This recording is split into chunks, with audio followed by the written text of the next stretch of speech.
In occasione dei 40 anni di Agrimont, la fiera dell'agricoltura di montagna, abbiamo incontrato Tiziana Penco, presidente del Consorzio di promozione e tutela del fagiolo IGP di Lamon, uno dei prodotti nobili della montagna veneta. Andiamo a sentire cosa ha detto ai nostri microfoni.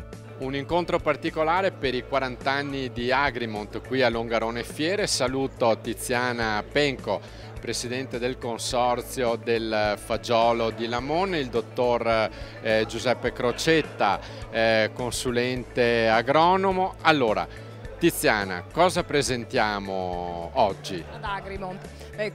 Quest'anno presentiamo un progetto nuovo, si chiama Falares ed è l'acronimo di Fagiolo Lamon Resistente.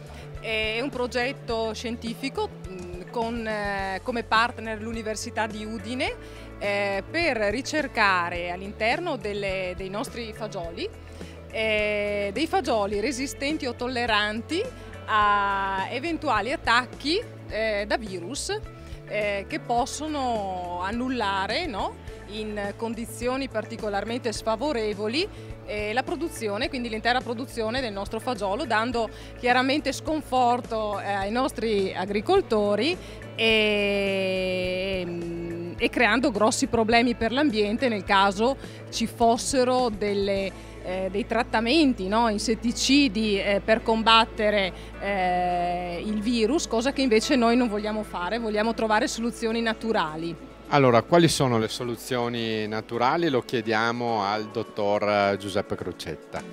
La soluzione naturale, più logica direi, è quella proprio di ricercare piante naturalmente resistenti o tolleranti al virus.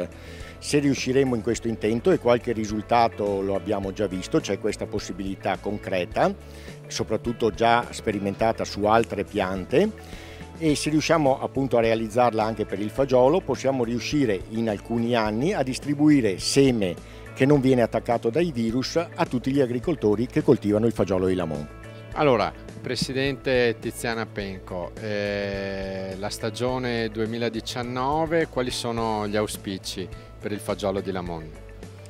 Noi speriamo sempre bene, ogni anno chiaramente speriamo di avere un'annata favorevole. I produttori aumentano, i produttori iniziano sempre di più ad avvicinarsi a questa cultura, giovani, quindi sotto i 30 anni, e speriamo nel tempo e in questo progetto al quale noi crediamo tantissimo, che ci porti su una strada di sicurezza economica e di salubrità dell'ambiente per le nostre future generazioni. Allora, grazie a Tiziana Penco.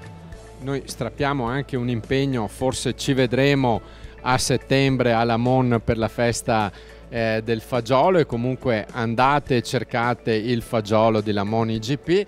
Grazie al dottor Crocetta, continuate a seguirci.